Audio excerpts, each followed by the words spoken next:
Welcome to The Explainer. Today, we're unpacking what honestly feels like a massive collision in the markets right now. We're talking cooling inflation, some surprising consumer resilience over at Home Depot, treasury yields absolutely spiking, and a hidden ticking time bomb when it comes to AI data center debt. So let's dive right in and make sense of where the market is actually heading. Here's our quick roadmap for today. We'll start with the latest macroeconomic data, then dive into Home Depot's earnings.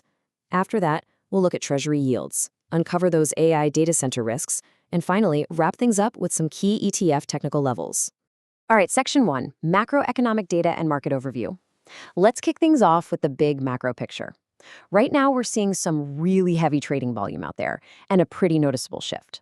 Semiconductors are actually taking a bit of a hit, kind of giving back their recent rebound gains.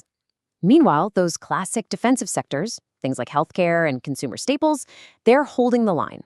So we're getting some very mixed signals here. On one hand, inflation data like import and export prices are coming in below estimates, which is soft. But over in housing, it's a bit of a mixed bag too. Current housing starts dropped, but forward-looking building permits actually jumped by 5%. Because of this economic tug-of-war, the Atlanta Fed just trimmed its Q3 GDP estimate down to 4.0%. Now, what's the main takeaway for you?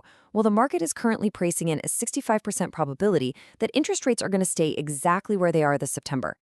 Moving on to Section 2, the Home Depot earnings review.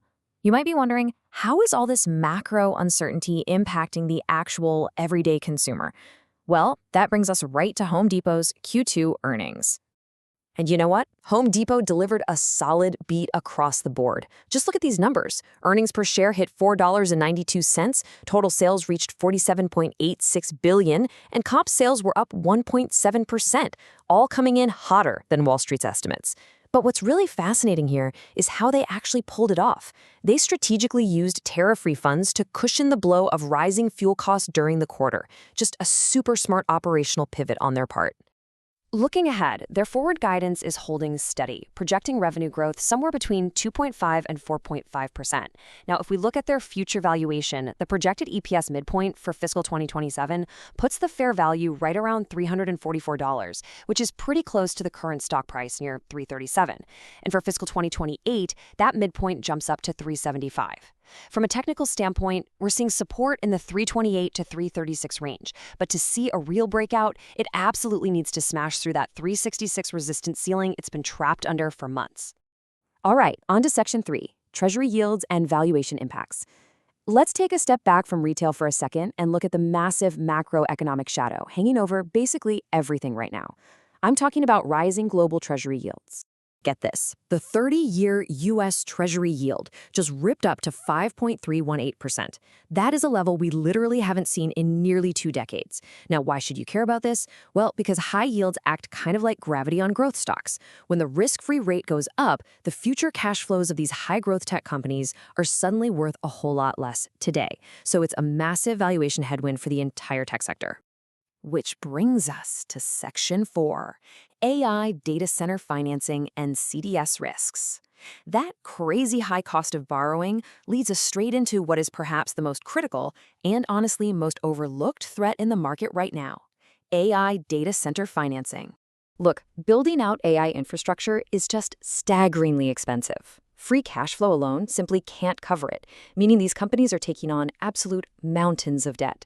Year to date, AI debt financing has reached an eye-watering $489 billion. To put that into perspective for you, that absolutely shatters the previous estimates for the entire year of 2025.